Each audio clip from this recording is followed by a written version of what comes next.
Bienvenue sur Médias Horreur. Ici, nous explorons les recoins les plus sombres de l'horreur. Frisson garanti à chaque vidéo. Abonnez-vous pour plonger avec nous dans l'inconnu. Histoire d'horreur. L'étranger éternel. Au cœur du désert du Nevada, où le sable infini semblait tout engloutir, se trouvait un secret sombre et indicible. La zone 51. C'est là qu'une expérience extraterrestre a mal tourné, libérant dans la nuit un être d'une autre réalité. Une silhouette insaisissable aux yeux luminescents, désormais connue sous le nom de l'étranger éternel. Échappé des entrailles secrètes de la zone 51, l'étranger éternel n'était pas un simple fugitif. Son existence transcendantale se manifestait dans les nuances du crépuscule, une ombre mouvante émergeant des profondeurs de l'inconnu. Les agents, perplexes, observent les caméras de surveillance capturer des images spectrales de l'évasion. Au fur et à mesure que l'étranger éternel se déplaçait dans le désert, une atmosphère éthérée l'accompagnait. Des murmures indistincts, des chuchotements cosmiques s'élevaient dans le sillage de son passage.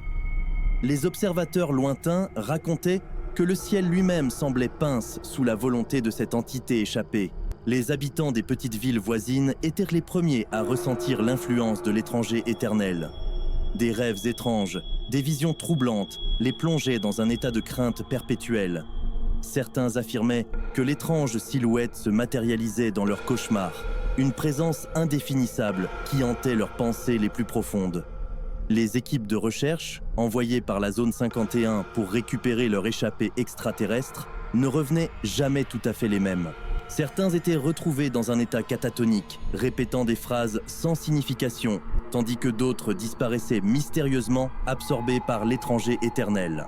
L'étranger éternel n'était pas simplement une créature évadée, mais une force insatiable qui transcendait notre compréhension du temps et de l'espace. Les précieux nocturnes résonnaient de son influence, transformant le désert en un théâtre de l'indicible, où la frontière entre réalité et cauchemar s'estompait. Alors que la légende de l'étranger éternel grandissait, les habitants se retrouvaient pris au piège, entre la fascination et la terreur. Certains se lancent dans des quêtes obsessionnelles pour le trouver, espérant percer les mystères cosmiques qu'il portait. D'autres, effrayés par les récits de ceux qui avaient osé s'approcher, barricadèrent leurs portes, redoutant que l'étranger éternel puisse se glisser dans leur vie. Le désert du Nevada, autrefois un paysage désolé, était devenu le terrain de jeu de l'inconnu. Là où l'ombre de l'étranger éternel persistait, insaisissable, dans les tréfonds du désert infini, portant avec elle la promesse de révéler des vérités cosmiques indicibles, ou de sous-marines, ceux qui s'en approchaient dans une obscurité éternelle. Deuxième. Histoire d'horreur réelle, la légende du château de Houska.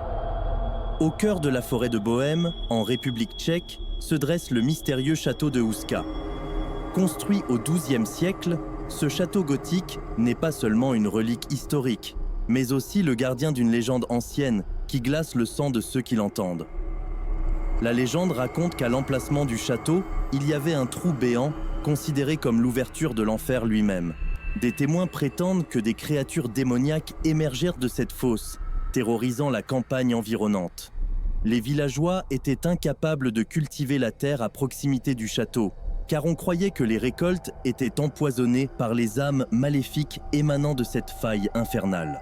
La terreur était si grande que personne n'osait s'approcher du château, mais le seigneur local, Ktirad, décidait de résoudre le problème. Il ordonna la construction du château de Houska directement au-dessus du trou, érigeant ainsi une structure qui, selon lui, agirait comme une barrière entre le monde des hommes et les horreurs de l'enfer.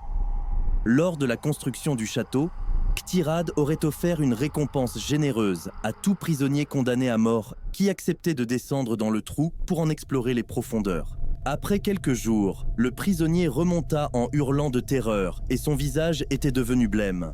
Il affirmait avoir passé des semaines à parcourir des paysages infernaux, croisant des créatures indescriptibles et des âmes tourmentées. Des années plus tard, des ouvriers qui rénovaient le château découvraient des ossements humains dans les murs, comme si des corps avaient été utilisés comme matériaux de construction. La découverte macabre a renforcé la croyance que le château de Houska avait été établi pour sceller l'entrée de l'enfer. Au fil des siècles, le château a accumulé un lourd passé paranormal.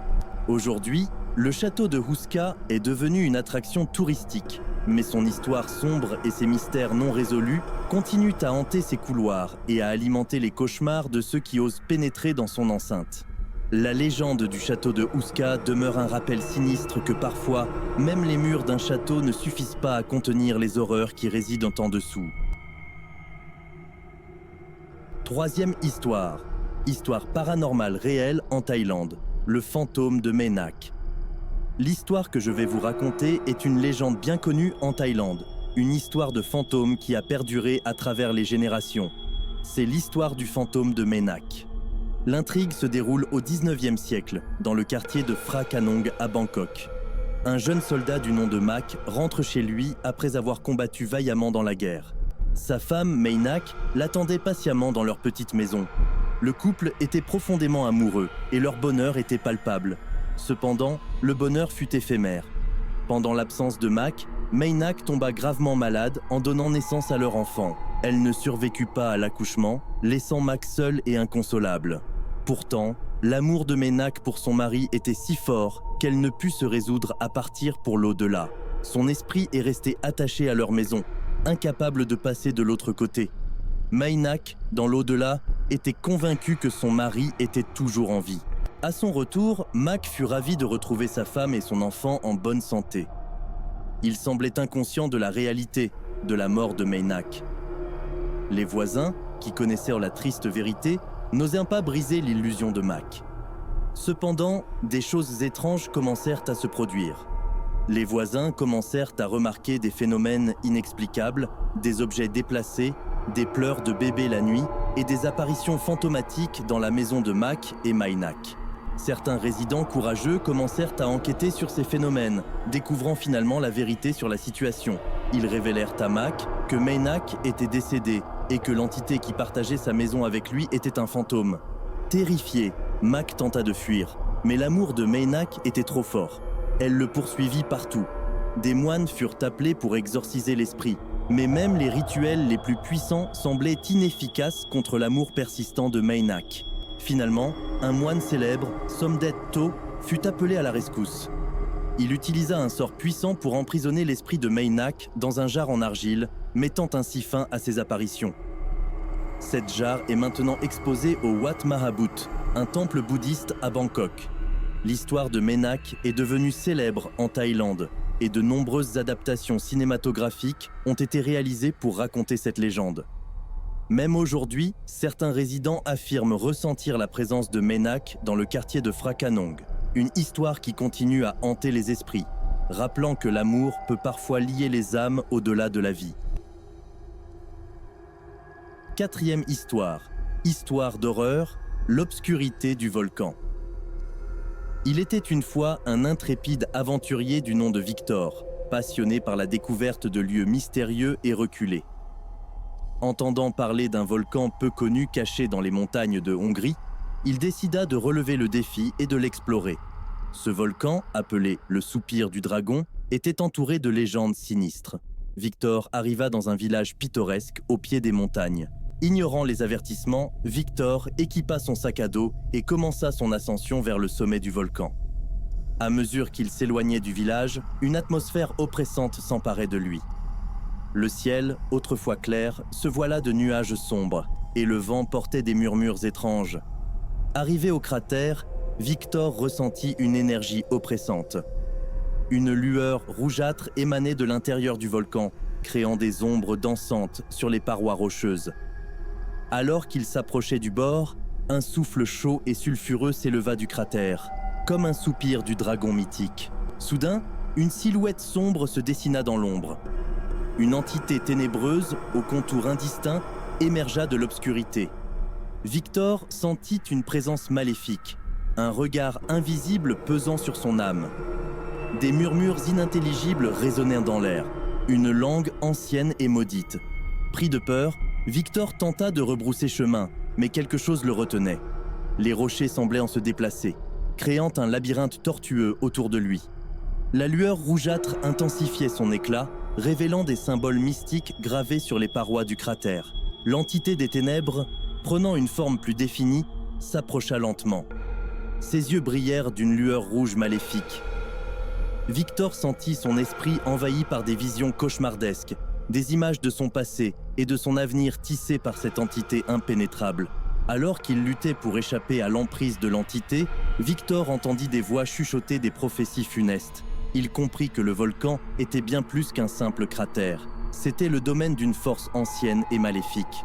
Par miracle, Victor parvint à s'échapper du cratère, mais il ne fut jamais le même. Les murmures et les visions le hantaient jour et nuit. Certains disent que l'entité du volcan avait laissé une empreinte indélébile sur son âme, le condamnant à porter le poids des ténèbres pour le reste de ses jours. Le village, désormais abandonné, gardait le secret du soupir du dragon, un endroit où les intrépides aventuriers risquaient de perdre plus que leur vie physique. Le volcan continuait de gronder dans l'ombre, son cratère abritant une entité maléfique attendant le prochain curieux qui oserait pénétrer dans son royaume ténébreux. 5e histoire. Titre : L'horloge du temps perdu. Dans une petite ville reculée, nichée entre des collines verdoyantes, se trouvait une antique boutique appelée l'Antre des Curiosités. Son propriétaire, un vieil homme énigmatique du nom de Monsieur Théophile, était connu pour ses objets étranges et mystérieux. La pièce maîtresse de sa collection était une horloge au tic-tac apaisant, mais celle-ci n'était pas ordinaire. On disait que l'horloge avait le pouvoir de remonter le temps. Les rumeurs prétendaient que ceux qui l'osaient pouvaient revivre un moment de leur passé en tournant simplement la petite clé à l'arrière. Cependant, personne n'osait l'essayer, craignant les conséquences mystiques de jouer avec le temps. Un jour, un jeune homme du nom d'Adrien entra dans la boutique, attiré par l'éclat de l'horloge. Il était hanté par un regret persistant, une décision qu'il regrettait amèrement. Intrigué par la promesse de redécouvrir le passé, il décida d'acheter l'horloge. De retour chez lui, Adrien se retrouva seul devant l'horloge mystique. Il tourna la clé avec hésitation et une lueur dorée enveloppa la pièce. Soudain, il se retrouva transporté des années en arrière, à un moment crucial de sa vie. Il était de nouveau dans la petite librairie où il avait rencontré son premier amour, Élise. Les émotions du passé le submergèrent alors qu'il revivait les instants magiques qu'ils avaient à partager. Cependant, quelque chose était différent. Adrien se rendit compte qu'il pouvait voir les détails qu'il avait manqués à l'époque, les signes subtils qu'Élise l'aimait aussi. Les jours passèrent, et Adrien se perdit dans le passé, vivant de nouveau chaque moment précieux. Cependant, l'horloge ne tarda pas à montrer ses limites. Plus il utilisait son pouvoir, plus le présent s'effaçait. Les souvenirs réels se dissipaient, et Adrien était prisonnier d'un passé qui n'existait plus. Affolé, il retourna chez Monsieur Théophile, cherchant désespérément une solution. Le vieil homme le regarda tristement, expliquant que le temps était une force délicate et inaltérable. Adrien devait faire un choix, vivre dans le passé ou affronter l'incertitude de l'avenir. Adrien, malgré la douleur de la perte, décida de revenir au présent. Il tourna la clé dans le sens inverse, laissant derrière lui les souvenirs réinventés. L'horloge du temps perdu redevint un simple objet de curiosité dans l'antre des curiosités. Adrien apprit la leçon que parfois, les regrets faisaient partie intégrante de la vie. Il décida de regarder vers l'avenir, conscient que chaque instant, aussi douloureux soit-il, contribuait à la trame de son existence. Et tandis que les aiguilles de l'horloge continuaient de tourner, la petite ville reculée révéla que même les curiosités les plus mystérieuses pouvaient enseigner des leçons sur la nature inéluctable du temps. Je viens d'une petite ville de l'Iowa avec environ 7000 habitants. Quand on grandit dans une petite ville, on devient vraiment débrouillard pour trouver des choses amusantes à faire. On profite au maximum du plaisir tant qu'on l'a. Les légendes urbaines sont nombreuses et toujours amusantes à entendre. Je n'habite pas loin de notre capitale et en grandissant, j'ai commencé à m'aventurer en ville. Je me suis fait beaucoup d'amis et ils adoraient entendre les histoires de ma croissance dans une si petite ville et les choses amusantes que nous faisions. Ils me suppliaient de les emmener dans un cimetière à environ 40 minutes de notre maison. C'est un endroit où je ne suis allé que quelques fois. J'avoue que le jour, c'est très anodin. Je connais assez bien la région car j'y ai chassé et j'ai fait quelques promenades nocturnes, mais la nuit, ça devient très effrayant. Je précise maintenant que je ne suis pas du genre à croire au surnaturel si quelque chose d'étrange se passe. Je chercherai une explication logique. Si vous me racontez une histoire hantée, je lèverai les yeux au ciel, mais il n'y a pas d'explication pour celle-ci. Donc un soir, des amis de la ville m'appellent. Ils veulent aller au cimetière et ils veulent que je les emmène là-bas. J'accepte. Ils descendent chez moi et nous partons tous vers 20h. Nous sommes à la mi-automne. Il fait donc assez sombre à cette heure-là. Nous restons debout en fumant et en discutant les uns avec les autres, et nous sommes 5 et vers 21h, nous repartons. Une partie de ce voyage se fait sur une autoroute pavée, mais le reste se fait sur des routes en calcaire, en gravier et à environ 10, peut-être 15 km tout au plus du cimetière. Nous avons pris la voiture de mon ami, qui était neuve à l'époque, c'était une Pontiac G6 rouge brunâtre. Si vous avez déjà conduit sur une route en calcaire, vous savez que votre voiture sera recouverte d'une fine poussière blanche. Nous arrivons au cimetière. L'entrée est une grande porte en fonte. Nous entrons et je leur montre la pierre tombale. C'est une très grande pierre tombale du début du XXe siècle et elle a une phrase très effrayante. Quelque chose comme « Là où vous êtes maintenant, j'étais autrefois et bientôt, vous serez là où je suis ». Depuis que je l'ai lu, j'ai découvert que c'est une chose assez courante sur les vieilles pierres tombales. Mes amis sont d'accord, oui, c'est vraiment effrayant. Ils demandent s'il m'est déjà arrivé quelque chose ici. Non, pas vraiment. Ma voiture a déjà surchauffé en y conduisant, mais c'est à peu près tout. Maintenant, cette pierre tombale est située dans les dernières rangées, face à l'ouest et au sud. À environ 45 mètres se trouve toute une rangée de petites tombes pour enfants, juste assez grandes pour y inscrire des noms sur les pierres tombales qui étaient aussi assez petites. Eh bien, la légende urbaine dit que si vous courez entre ces tombes en zigzag, vous allez mourir. Mon ami commence à se moquer en disant que c'est la chose la plus stupide qu'il ait jamais entendue. Il crie qu'il n'a pas peur de stupides bébés morts. J'ai dit « je ne sais pas mec ». J'ai toujours entendu dire que chaque fois que quelqu'un le faisait, il était mort une semaine plus tard. Il me dit que je suis idiot. Il commence à courir à travers eux et va à mi-chemin et dit qu'il se fiche de la prétendue malédiction, mais il ne termine pas toute la course et revient en marchant. Nous avons plaisanté avec lui et lui avons demandé s'il avait trop peur de le faire. Et il a dit « Ouais, j'ai été effrayé à mi-chemin. » Nous sommes retournés à l'entrée, avons fumé quelques cigarettes, avons parlé quelques minutes et j'étais prêt à partir. Je n'avais pas dîné et j'avais faim. Il était environ 23h et nous sommes retournés dans la ville où je vis. Au sud de la ville, il y a un McDonald's. J'entre et nous allons dîner. Quand nous quittons la voiture, elle est sous un réverbère et la voiture est bien éclairée. Quand nous arrivons à la voiture, un ami remarque qu'il y a de petites empreintes de mains partout sur la voiture, pas moins de 20. Elles étaient de la taille d'un enfant de 2 ans, mais elles n'étaient pas toutes de la même taille, mais toutes étaient très petites. Elles étaient sur le coffre, sur le toit.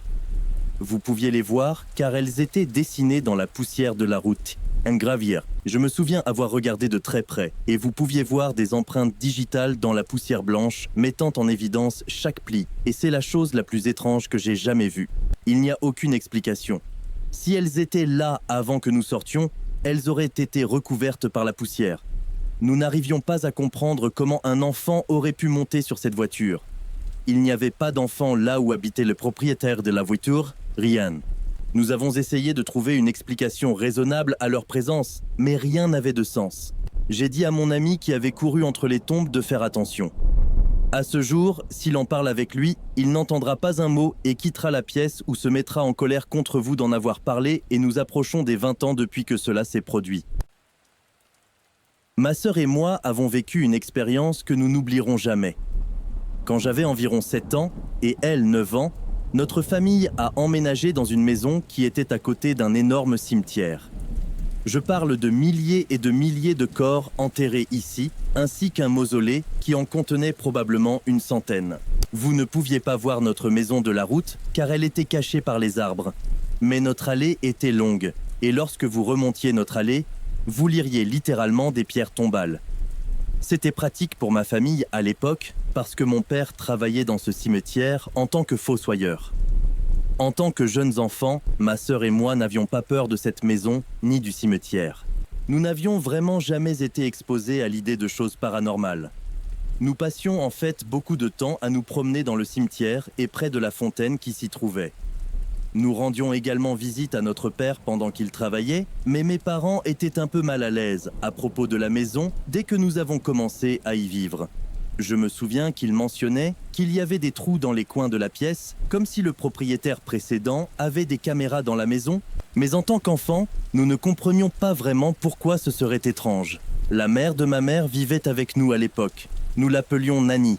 Elle avait déjà eu des accidents vasculaires cérébraux par le passé et était assez frêle. Elle ne pouvait pas très bien marcher et avait besoin d'aide pour faire certaines choses. Elle était simplement très faible, mais à ce moment-là, son esprit était toujours vif. La chambre de ma Nanny et la chambre de ma sœur étaient reliées par une salle de bain, chaque chambre ayant une porte donnant sur la salle de bain. Un jour, mes parents sont allés faire des courses et nous ont laissés avec Nanny pour nous surveiller. Ça n'aurait probablement pas été une bonne idée de le faire, mais ma sœur et moi étions assez sages. Nous ne ferions rien de mal ou ne lui causerions pas de problème. Ma sœur et moi étions assis au milieu de la chambre de ma sœur en train de jouer par terre quand tout à coup, la porte de la salle de bain, qui était fermée, a commencé à trembler violemment, comme si quelqu'un attrapait la poignée de la porte et la secouait aussi fort qu'il le pouvait. Nous nous sommes immédiatement levés et sommes allés chercher Nanny. Elle était assise dans la chambre en train de regarder la télévision et nous sommes restés dans sa chambre jusqu'à ce que mes parents rentrent. Je suis sûr que ce n'était pas elle car elle l'aurait dit. Même à ce moment-là, il n'y avait aucun moyen pour elle de secouer la porte de cette façon. Ma sœur a vécu d'autres choses dans cette maison, comme des silhouettes qui la regardaient à travers la fente de la porte de sa chambre. Nous avons vu aussi une petite fille aux cheveux noirs, la plupart du temps pas à l'intérieur de notre maison, surtout à l'extérieur autour de notre maison. C'était la seule chose paranormale que j'ai jamais vécue, mais pour moi, c'est significatif surtout parce que je n'ai pas été le seul à le constater et ma Nanny était là pour confirmer que ce n'était pas elle. Avant de commencer mon expérience, je tiens à expliquer quelque chose d'abord. Mon grand-père, du côté de mon père, est malheureusement décédé lorsque mon père n'avait que 13 ans. Et moi qui grandissais, ne connaissais pas du tout qui il était. Je savais qu'il était dans la marine royale et à part cela, c'était un mystère pour moi. À ce moment-là, je ne voulais jamais demander à mon père, ni à mes oncles, ni à ma grand-mère à son sujet, car ma grand-mère n'a jamais aimé de nouveau après son décès tragique. Je me souviens quand j'étais enfant, vers 4 ou 5 ans, ma grand-mère avait une photo sur sa table de chevet avec elle-même et quelques personnes dans un bar quelque part. Il y avait 2 hommes sur la photo. Je ne savais jamais vraiment lequel était mon grand-père. Maintenant, passons à l'histoire principale.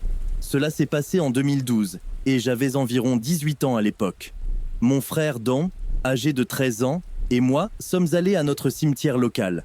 Ça a l'air morbide, mais nous avions de bonnes intentions, car notre frère aîné Lewis et notre grand-oncle Tom y étaient enterrés, et nous avions l'habitude de leur rendre hommage en nettoyant les tombes et en enlevant les mauvaises herbes qui les recouvraient. Peu de temps après avoir fini, Don voulait aller aux toilettes, et le cimetière avait la chance d'avoir des toilettes du côté opposé. Lorsque nous nous sommes approchés, j'ai eu cette étrange sensation d'être observé, et lorsque Don a essayé d'ouvrir la porte des toilettes, à notre grande surprise, elle était verrouillée. Cela arrivait rarement.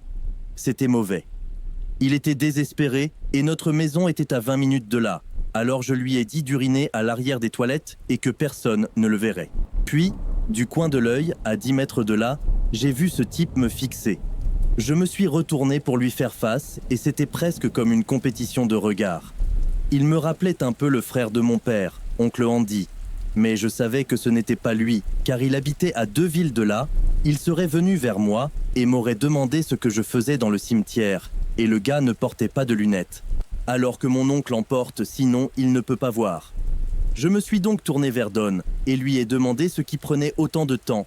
Et quand je me suis retourné, le type en question avait disparu. Quelques semaines plus tard, mon frère et moi avons demandé à ma grand-mère des informations sur notre mystérieux grand-père, donc je lui ai rappelé que si elle ne voulait pas en parler, il devrait abandonner. Comme je l'ai dit auparavant, je ne voulais pas la contrarier, donc mon frère est allé lui parler et j'ai entendu mon frère m'appeler. Alors je suis allé vers sa chambre et quand j'y suis entré, elle souriait et était heureuse de montrer des photos d'elle-même, de mon père et de mes oncles. Et l'une d'entre elles a attiré mon attention. C'était mon grand-père. Il ressemblait exactement à l'homme qui me fixait dans le cimetière. Est-ce que ça aurait pu être lui ?